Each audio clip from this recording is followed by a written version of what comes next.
Today I want to talk about how to teach your horse to neck rein. Something that all Western horses want to do. We all want to ride one-handed, steer our horse from one rein. That's part of the things that we want to accomplish, where we want our horse to get. And today I'm going to tell you how you can get your horse there.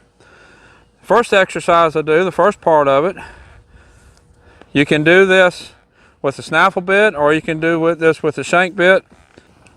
Traditionally, you hear people say that snaffle bits are two-handed bits and shank bits are one-handed bits, which traditionally that is correct. However, when you're teaching your horse to neck rein, you can still accomplish neck reining with a snaffle bit, and you can still pull with one rein with a shank bit. It's going to depend on where your horse is at and as your horse is progressing. I never ride a horse in the same bit more than 3 rides in a row. I'm always changing bits out. That helps to keep the horse's mouth fresh. And I'll go back and forth from a snaffle bit to a ring snaffle, from a snaffle bit to a shank bit at whatever level that horse is. So today I have this horse in a shank bit. It has just a plain low port in it. Port's like an inch, kind of a triangle shaped port. And I'm going to show you how to teach your horse to neck rein. This horse already does know how to neck rein, so it's going to give you a little bit better idea. Going to help you see how the rein pulls and movements get your horse to neck rein. So the first exercise that I do is I walk my horse in a circle, and I want to get my horse so that he'll walk in that circle with his head bent to the inside and walk in that circle. And then the next thing I'm going to do is I'll teach my horse to walk that same circle with his head bent to the outside. What this is going to teach your horse is he's going to learn to bring that outside shoulder across no matter what direction his head is facing. I'm using my right rein to kind of accomplish that bend. I'm using my right leg to make that shoulder step across. That way I'm getting control of that outside shoulder with my leg. Go back to a correct bend.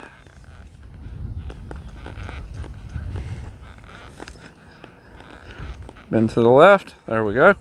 Go back to a correct bend, and then walk a circle with a correct bend. Now, when I ask my horse to neck rein, what I'm going to do, I want his head pointed to the inside with the direct rein, and I'm going to lay my neck rein, my outside rein, against his neck. And you'll see that I'm not going to pull back on that rein. I want it to be loose. I'll lay that rein and then ask him to step forward.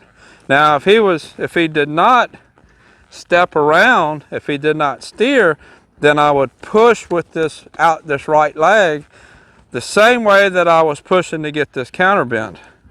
Let's go back forward again.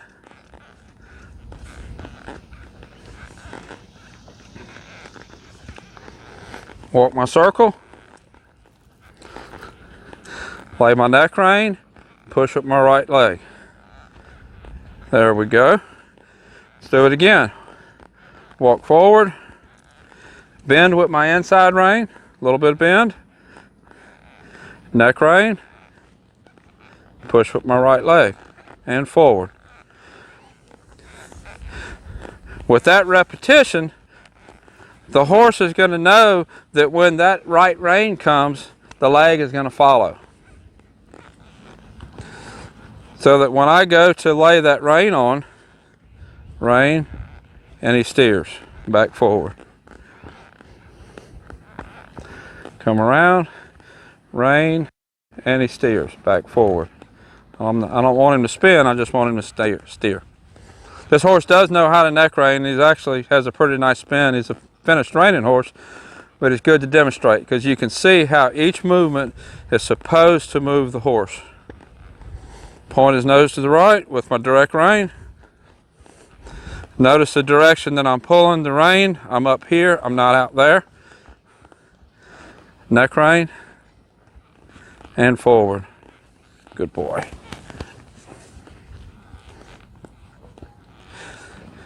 That's how I teach my horses to neck rein. If you want to see more video about what each rein does, what each leg does, and how they control the horse, I'll put a link to that video up here. Nothing changes when teaching your horse to neck rein. It's repetition, repetition, repetition. Don't pull harder, just keep reinforcing. Until next time, thank you for watching.